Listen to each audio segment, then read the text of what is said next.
तो नमस्कार दोस्तों, कैसे हैं आप सभी। तो आज का हमारा वीडियो लाल किला के बारे में रहेगा। जैसा कि आपने पहले हमारा लोटस टेम्पल वाला वीडियो देखा होगा, तो इस वीडियो में हम लाल किला के बारे में पूरी जानकारी आपको देंगे।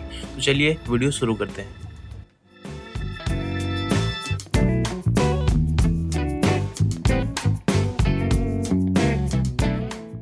तो कुछ समय की ट्रैवल के बाद हम पहुंच चुके हैं लाल किला के पिछले वाले गेट में। जैसे कि आप देख सकते हैं, मैं आपको पूरा व्यू दिखाता हूं। जैसे देखिए, ये पिछला गेट है, इसके सामने एक और गेट है, वहां से सीधे लाल किला में जाते हैं, बट ये पिछला वाला गेट है। अब यहाँ से हम जैसे आगे आगे बढ़ते जाएंगे, हमको यहाँ का जो पूरी दीवार है लाल किला की वो दिखने लगेगी। और यहीं पास में ही हमारा टिकट काउंटर भी है, तो हमको पहले टिकट कटाना पड़ेगा। हमारे पास टिकट पहले से अवेलेबल नहीं है।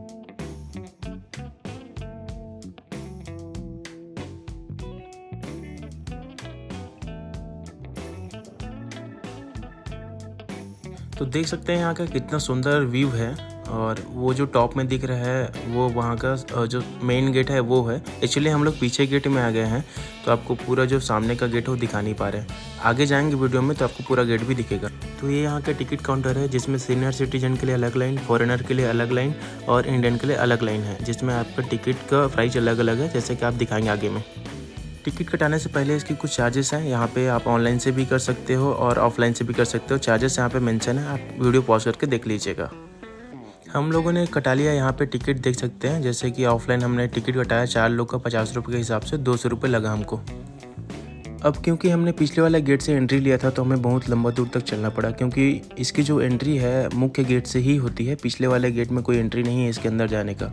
और आप देख सकते हैं इसकी लाल बलुआ पत्थर से बनी हुई शानदार दीवार, इसके लाल रंग के कारण ही इसे लाल किला कहा जाता है। और मेरी जानकारी के अनुसार इसे वर्ष 2007 में यूनेस्को द्वारा विश्व धरोहर स्थल भी घोषित किया गया था। यह किला मुगल काल में बना था, जो हमारे देश के आन बान शान और आज़ादी का प्रतीक है। इस लाल किले की सुंदरता और आकर्षण को देखने के लिए लोग कोने कोने से यहाँ पे आते हैं और इसकी अनूठी बनावट और वास्तुकला की प्रशंसा करते हैं।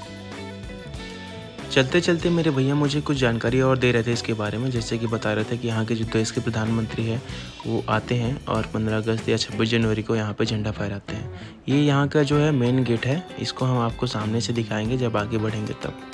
तो ये यहाँ का मेन गेट है, जहाँ पे अभी हम पहुँचे हैं। और जैसा आप पीछे वीडियो में देख रहे होंगे वो झंडा वाला वीडियो, तो देख सकते हैं कितना क्राउड है यहाँ पे। और इसके सामने ही इसकी एंट्री है, वो आपको आगे दिखाएंगे। पहले इसका जो मेन गेट है वो देख लीजिए। तो ये इसका सामने का व्यू है, जिसमें आप बहुत सारे फ़ोटो में देखे होंगे। अब इसके आगे बढ़ेंगे हम, तो यहाँ पे जो मुख्य एंट्री है वो आपको दिखाएंगे। तो चलिए आगे बढ़ते हैं। देख सकते हैं कितनी शानदार इसकी व्यू है और कितने भीड़ है यहाँ पे। अब इससे थोड़ा आगे जाएंगे तो हमको इसका जो प्रवेश द्वार है वो मिलेगा, जिसमें हमको टिकट दिखाना पड़ेगा। तो चलिए आगे आपको दिखाते हैं। देख सकते हैं कितने सारे लोग यहाँ से देश विदेश से आए हुए हैं जो फ़ोटो क्लिक कर रहे हैं।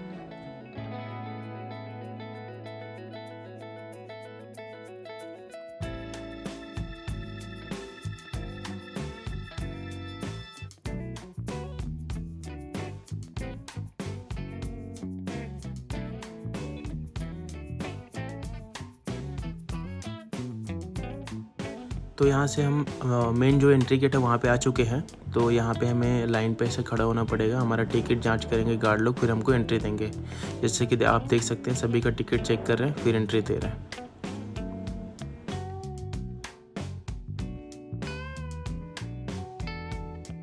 टिकट जांच कराने के बाद यहाँ पे हमारी एंट्री इसके अंदर जाने के लिए होगी, जहाँ पे एक और गेट है जिसमें हमें एक और जहाँ से गुजरना पड़ेगा, क्योंकि यहाँ पे बहुत सारे आपराधिक मामले सामने आ जाते हैं। ताकि कुछ ऐसा घटना ना हो पाए, इसके लिए महिलाओं के लिए एक अलग लाइन रहती है, पुरुष के लिए एक अलग अलग रहती है, जिसमें आर्मी वाले हमारी जाँच करेंगे, ताकि हम कुछ भी ऐसा आपराधिक जो सामान है ये सब चीज़ को अंदर ना ले जा सके।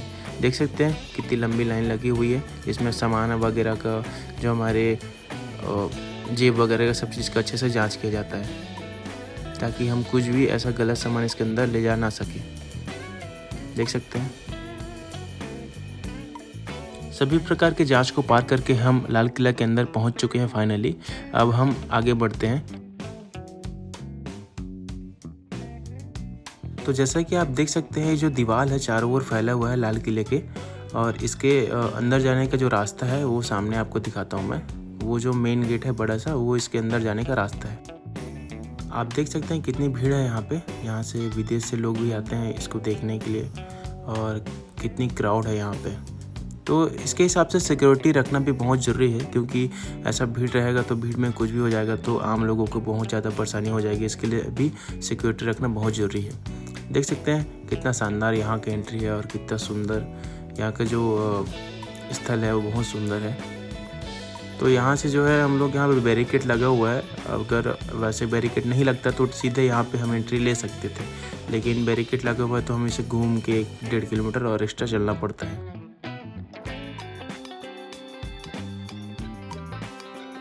तो अभी हम किले के अंदर प्रवेश करने वाले हैं और आपकी जानकारी के लिए बता दूं कि जो किला है 1648 ईस्वी में बना था। ये टोटल 250 एकड़ ज़मीन पर पूरा फैला हुआ है, तो सोच सकते हैं कितना लंबा होगा भाई।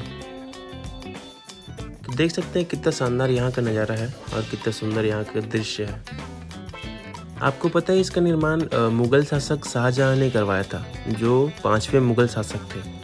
और ये जो किला है यमुना नदी के तट पर स्थित है, जो तीनों तरफ से यमुना नदी से पूरा घिरा हुआ है।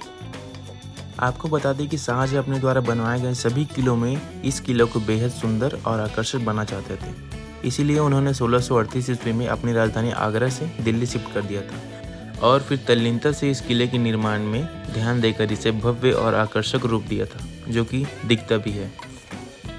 तो चलिए शुरू करते हैं अब इसकी जर्नी। और यहाँ पे एक बोर्ड लगा है जिसको आप पॉज करके देख सकते हैं। और जैसे हम इसके आगे की ओर बढ़ेंगे आपको सामने देखने को मिलेगा छोटे छोटे बहुत सारे दुकान यहाँ पे लगे हुए हैं, जिसमें आपको अनेक प्रकार की कलाकृतियाँ या खिलौने या बहुत सारे जो फैंसी के सामान है वो मिलेंगे यहाँ पे। इसके अंदर का नज़ारा भी काफ़ी शानदार और सुंदर है दोस्तों। देखिए शॉप में बहुत सारे सामान यहाँ पे आपको उपलब्ध हो जाएंगे। अगर आपको लेना होगा तो आप ले सकते हैं।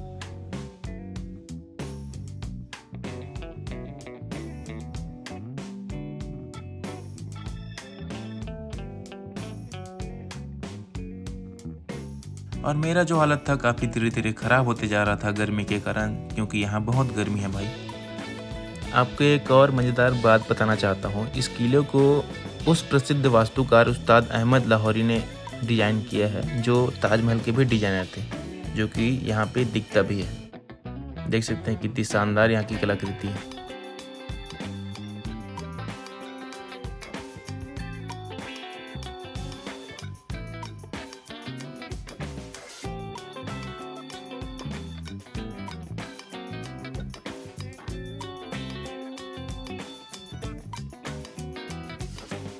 चलते चलते हालत तो ख़राब हो गई थी, लेकिन फाइनली हम पहुंच चुके थे लाल किला के अंदर। तो इसको बोलते हैं छत्ता चौक। आपको दिखाता हूं आगे मैं, यहाँ पे बोर्ड पे भी मेंशन है। ये देखिए, ये है छत्ता चौक।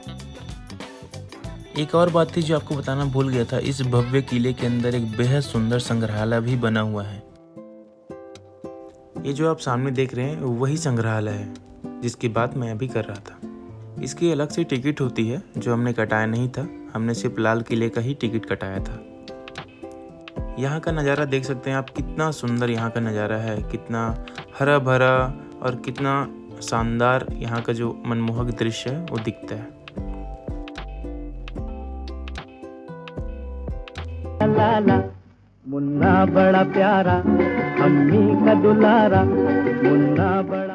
तो चलिए आगे की जर्नी स्टार्ट करते हैं। और देख सकते हैं सामने एक बहुत सुंदर इमारत है। आपको एक बात बता दूं कि प्रत्येक इमारत के सामने एक ऐसा बोर्ड लगा होता है जिसमें उसकी पूरी डिटेल वहां पे रहती है। आपको नज़दीक जाके मैं दिखाता हूं। जैसे कि यहाँ पे लिखा है विभागीय प्रकाशन विक्रय केंद्र।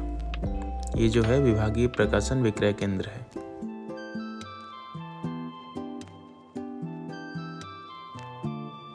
तो चलिए विभागीय प्रकाशन केंद्र या नवबत खाना के अंदर हम लोग प्रवेश करते हैं। ये देख सकते हैं आप कितना सुंदर यहाँ का दृश्य है। थोड़ा सा टूट फूट गया है क्योंकि ये बहुत पुराना है, तो जो बनाई गई कलाकृति वो बहुत शानदार है, जैसे कि आप सामने देख सकते हैं। वाह भाई वाह, क्या शानदार कलाकृति है। और यहाँ पे एक बोर्ड मिला मुझे जिसमें उर्दू में कुछ लिखा है, बट मुझे उर्दू आती नहीं है तो मैं आपको बता नहीं सकता। तो चलिए आगे बढ़ते हैं। यहाँ का जो दृश्य है अति मनमोहक है दोस्तों, जैसा आप सामने देख सकते हैं कितना सुंदर लग रहा है। इतने दूर की जगह में फैला हुआ है कि चलते चलते भी थकान लग जाता है यार, कितना चलेगा आदमी। तो चलिए अब रेस्ट के बाद आगे बढ़ते हैं और आपको दिखाते हैं दीवाने आम। ये जो सामने इमारत है यही है दीवाने आम। इसको हम नज़दीक से भी आपको दिखाएंगे, लेकिन यहाँ का नज़ारा बहुत ही सुंदर है। इतना हरा भरा, एकदम मन मोह लेता है, देख सकते हैं।